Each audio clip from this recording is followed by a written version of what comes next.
Halo Sobat Pembelajar, kali ini kita akan membahas tentang hubungan negara dan warga negara yang tertuang pada modul 7.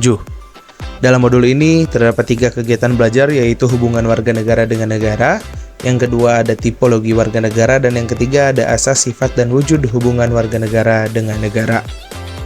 Kita akan membahas tentang hubungan warga negara dengan negara. Negara dan warga negara adalah dua entitas yang saling terkait satu sama lain. Untuk mengetahui hubungan antara negara dan warga negara, terlebih dahulu kita harus memahami hakikat negara dan warga negara.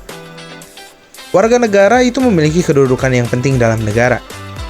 Menurut Turner, tahun 1990 ketika mempertanyakan what is a citizen, dijelaskan bahwa citizen is a member of group living under certain laws. Artinya, warga negara adalah anggota dari sekelompok manusia yang hidup atau tinggal di wilayah hukum tertentu. Dan menurut Aristoteles, hubungan negara dan warga negara adalah sebagai partner untuk mewujudkan tujuan negara, yaitu kebaikan bersama atau bonum komun. Negara haruslah menjadi sarana perwujudan hidup baik setiap elemen masyarakat. Dalam perwujudannya, warga negara harus menjadi partner negara yang dapat menciptakan kesejahteraan bagi setiap masyarakat. Dalam hal ini terdapat 4 teori hubungan negara dan warga negara, yaitu ada kontrak sosial yang merupakan hasil dari kontrak atau perjanjian antar individu yang bersedia menyerahkan hak dan kebebasannya kepada negara.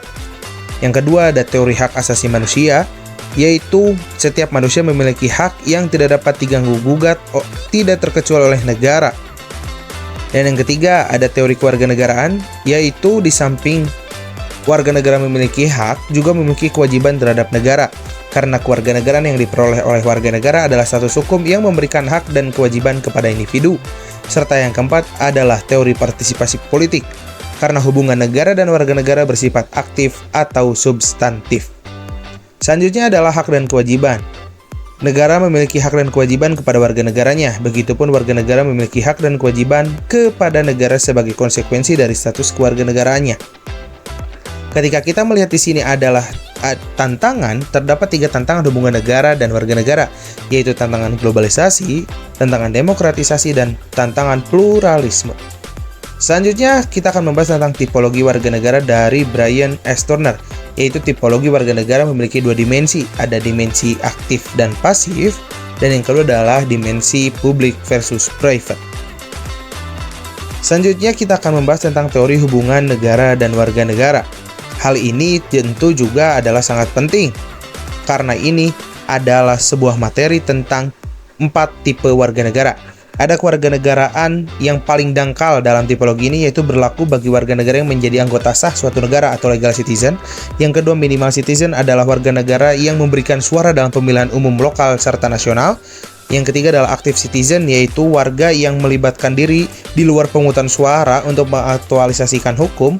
Dan yang keempat adalah transformative citizen, yaitu melibatkan tindakan kewarganegaraan yang dirancang untuk mengaktualisasikan nilai-nilai dan prinsip moral serta cita-cita di luar hukum dan konvensi yang ada.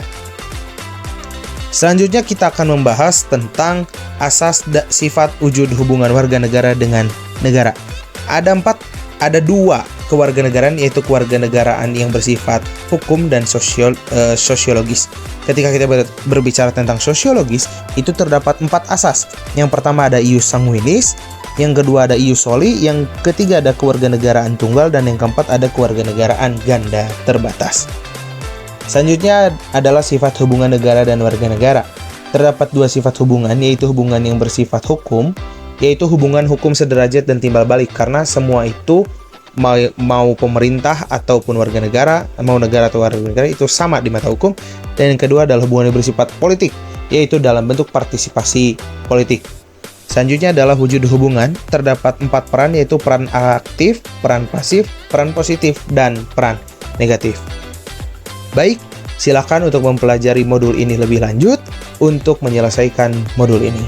Terima kasih dan sampai jumpa.